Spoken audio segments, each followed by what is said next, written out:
All right, here we go. First eyes on the 1G Auto.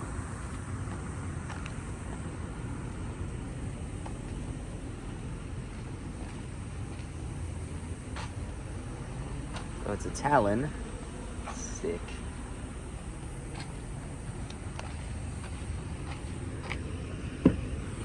Let's take a look at the engine bay.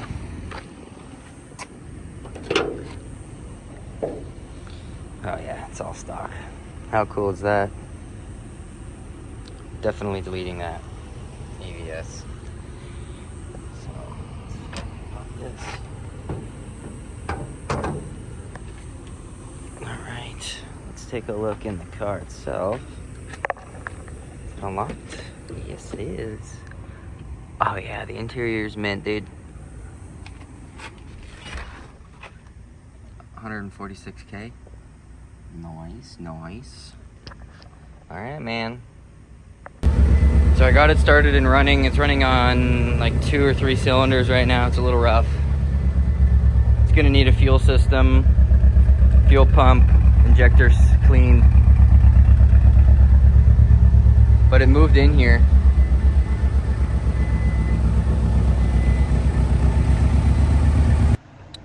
All right, we are in Nathan's 1G Auto and we are diagnosing the TCU. It's stuck in third and doesn't really accelerate. So we have the diag port here and we needed to hook up the positive and negative to pins pins 6 and 12 to test for codes. And usually a 12 volt solid or no voltage is a dead TCU. So we're gonna pull the covers off, pull the TCU out, and see if we have any leaky caps. So we got the TCU out, and sure enough, the 47 UF, or whatever that is, capacitor has leaked onto this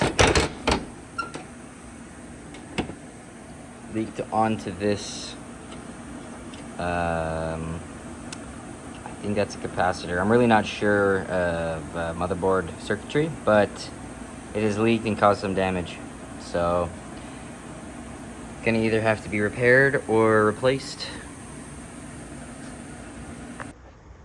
Alrighty guys, we got my buddy Nathan's 1G here. I may have glossed over it briefly in a prior clip, but it's a 91 auto all-wheel drive. We're gonna be doing a nice tune-up on it, fixing some gaskets, leaks, making this thing nice and reliable, doing a fuel system service on it, and getting some of these appearance items sorted out. So today we're gonna be doing the fuel pump. We got a couple of items. This is the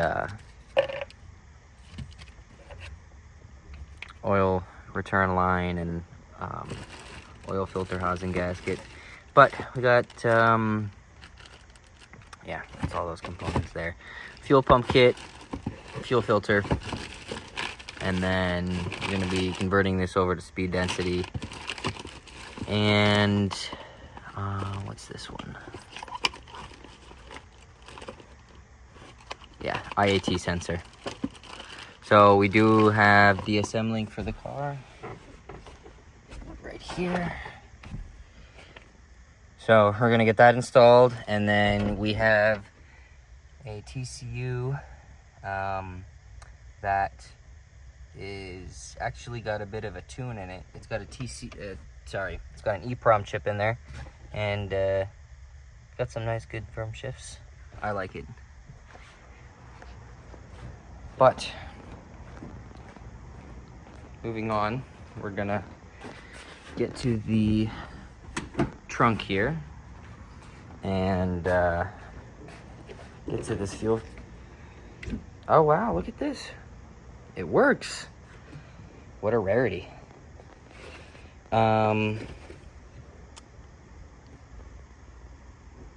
Sweet, so that's the only thing that's busted. I believe we can get that made, find one of those.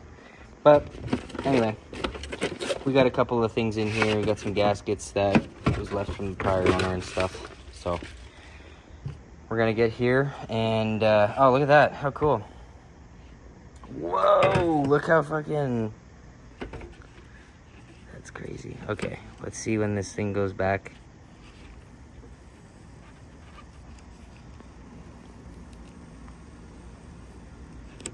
Wow, look at that, okay. 07, hold on. Let me grab,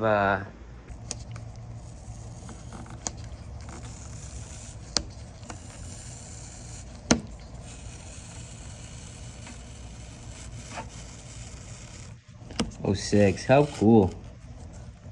How cool is that? Oh, there's actually one under it. So that's probably an 05 under it or something.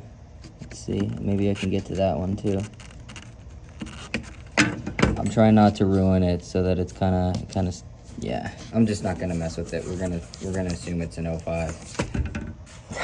That's got some years on there. That's freaking cool. These are the tools you're gonna need to remove the fuel pump on a 1G all-wheel drive. This is a Arizona car, so it's very clean. Your mileage may vary. There could be rust and corrosion, and it might be more difficult, but we'll remove the cover, and there's 8mm bolts, 6 of them, that will take the sending unit out. So it looks like someone has definitely been in here before, and I can tell because of the way that it is. But on a serious note, whoever was working in here last broke off the feed line from the sending unit. It's kind of common. They were just super tight from the factory, or it was rusted and he twisted it off and broke it or pinched the line. I'm gonna go underneath the vehicle and check to see if it's been modified, but my assumption is that it is, yeah, it's stock. So this intermediate line may have been replaced as well, but it's not like an aftermarket AN line, unlike this. So this is a bulkhead fitting going into the sending unit there. So we're gonna pull the line off and see how that fits. Another thing that we're gonna have to address is getting the correct fitting, because there's been an obvious fuel leak here. This is an M14 by 1.5, and it's like a double bubble flare or something like that, if I remember correctly. So they make an adapter, so we're gonna have to rectify this or find a stock sending unit. I might have one, so we'll see.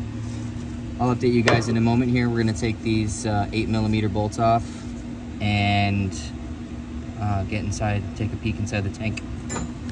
All right, so we got the sending unit out, and I pulled some gas out of it already. This car does run and drive on this nightmare gas. Let's see if we can get any view in there. Thankfully there's no corrosion. Yeah, no corrosion, which is nice. So I just gotta drain the rest of this stuff out and we should be good. All right, so we got the old fuel draining. Here's the fuel pump. Looks like someone already had replaced it with a drop-in AutoZone stock. I'm gonna be putting a 255 in there, and we're gonna sort out this bulkhead, make sure that it's all correct. I mean, look at this.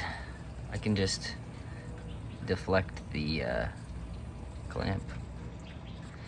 So that'll definitely cause, you know, problems building fuel pressure, wide open throttle, fuel pressure issues.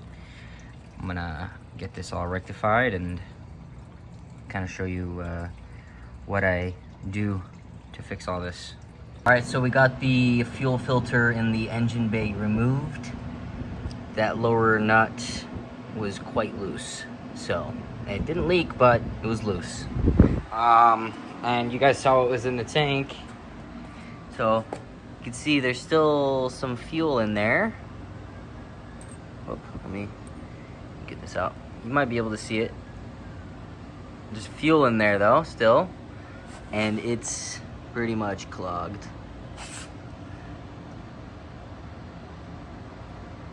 And just got dirt in it. So let's flip it over here. Yeah, see?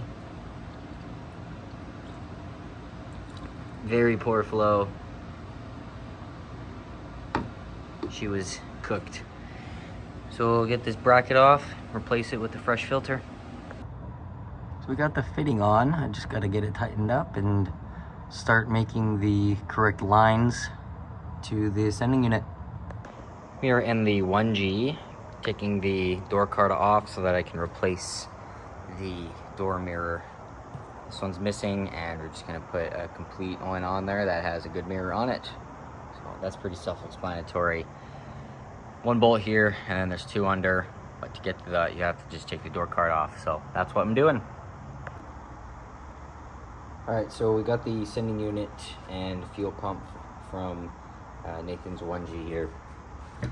The previous owner, whoever had it before, had most likely broken off the hard feed line that runs to the soft intermediate line before it runs underneath the car.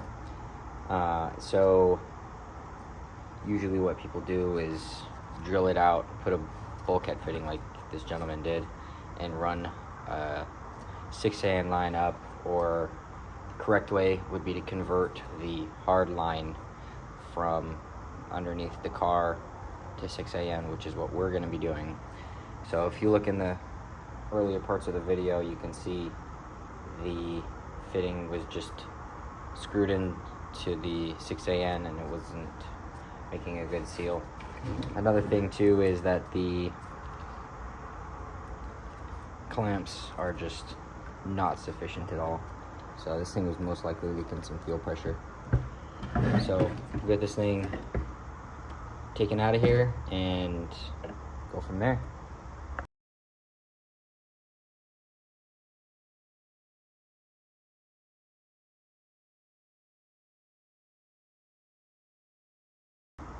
All right, so the pump is out. As you can see, this was very loosely sit in there. I mean, it just, and then the clamp, I didn't even use any pliers to get that off. So we'll do this the right way, and I'll show you how.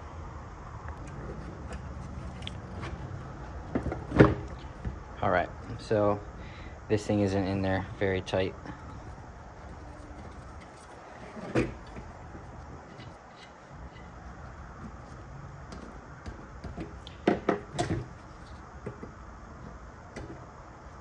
I do like these dowdy washers, so I may use them for this one, but generally these rubber will do okay. But I think for this one we are going to get some dowdy washers. So let me be right back. So you can either use these rubber, or they have nylon crush washers that are PTFE, or these bonded or dowdy washers, these bonded O-rings. So we're just gonna find which one. These ones feel good. Let's see how the M14s feel. Those are a little too tight for my, yeah, so those are too tight. So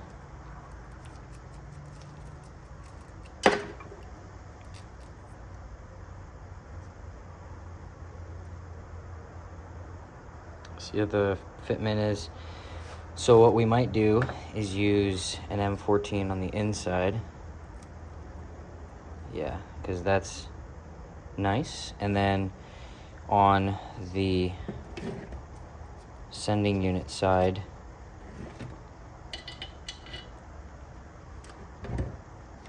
the larger of it. And then grab this.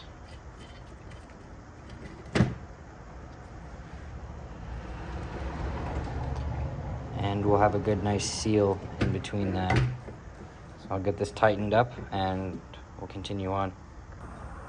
So here we get into a little situation where the original system worked great the way that it was, but now that we're modifying things, it doesn't work out as we hope. So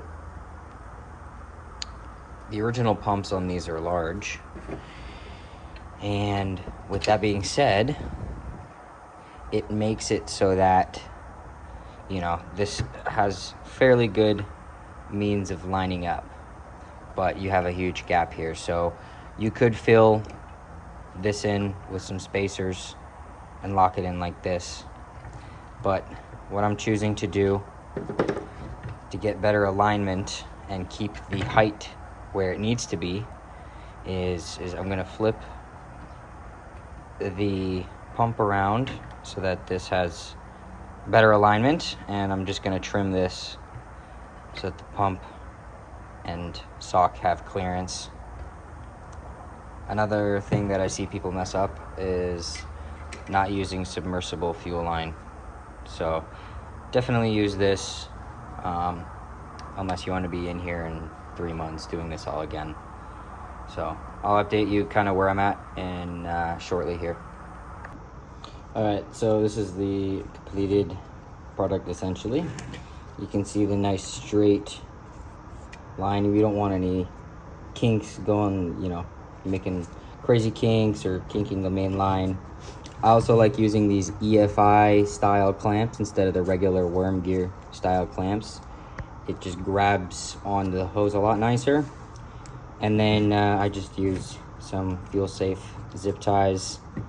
I also add a little rubber thing here to stop any potential chafing on the wire. And then you don't need to crank on this bolt, you'll break it, and then you'll be drilling a hole for new wires, and that's not fun. So this is about it, and I'll update you guys once it's back in the car and we make a line from here to the hard line in the vehicle.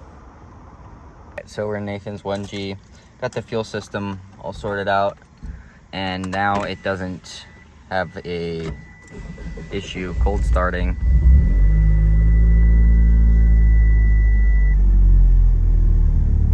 Starts right up and holds an idle. Before it would take like 3 or 4 tries on the key, and then it would start, die, start, die, and then finally when it was warm it would idle here. So we're in a lot better spot now. All right, first start, speed density. Woo! Starts right up.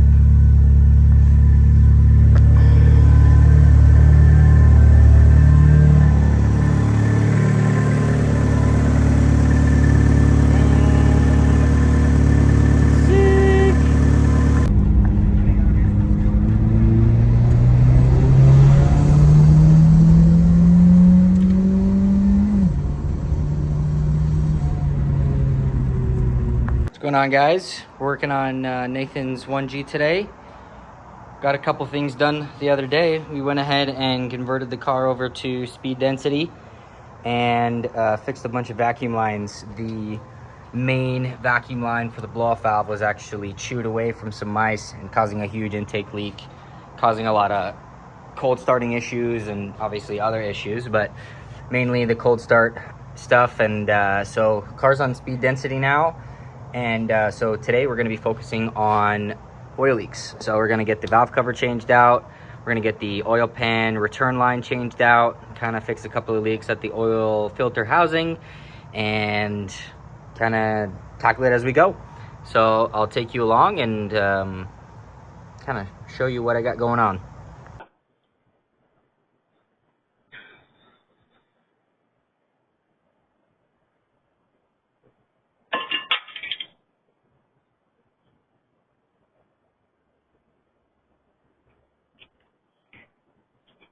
Oh, that's not good.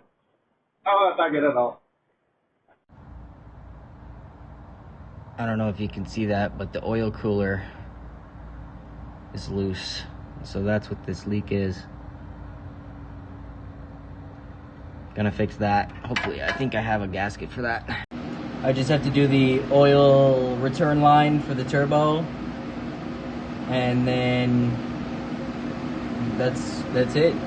We're pretty good on the seals and leaks. Everything else is pretty much dry under this car, so it's good. And don't mind this. This is just from me changing the oil and all that crap. But yeah, axle's next. As you can see, the boot is leaking. But yeah, axle's next. And then mechanically, she's mint.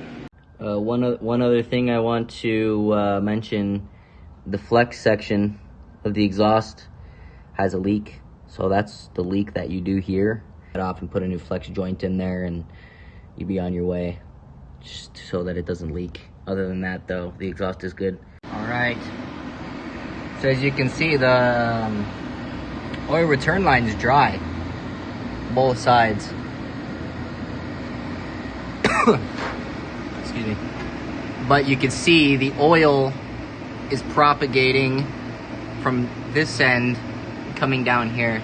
My assumption is this is just a slightly wet rear main, or those bolts are slightly loose, or you know, like the gas.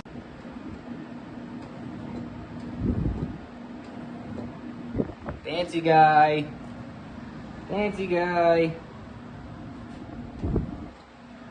fancy.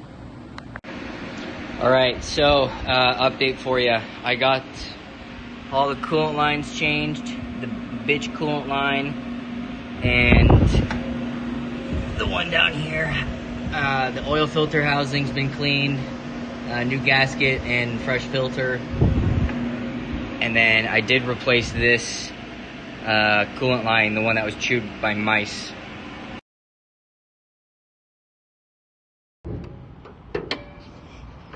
Ooh-wee! Hell yeah. Running good. No leaks. Making good power.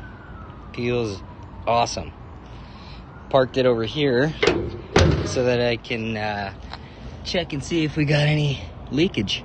And so far, we're good. That little thing on the ground there has been there, so don't worry. But got a clean car, man.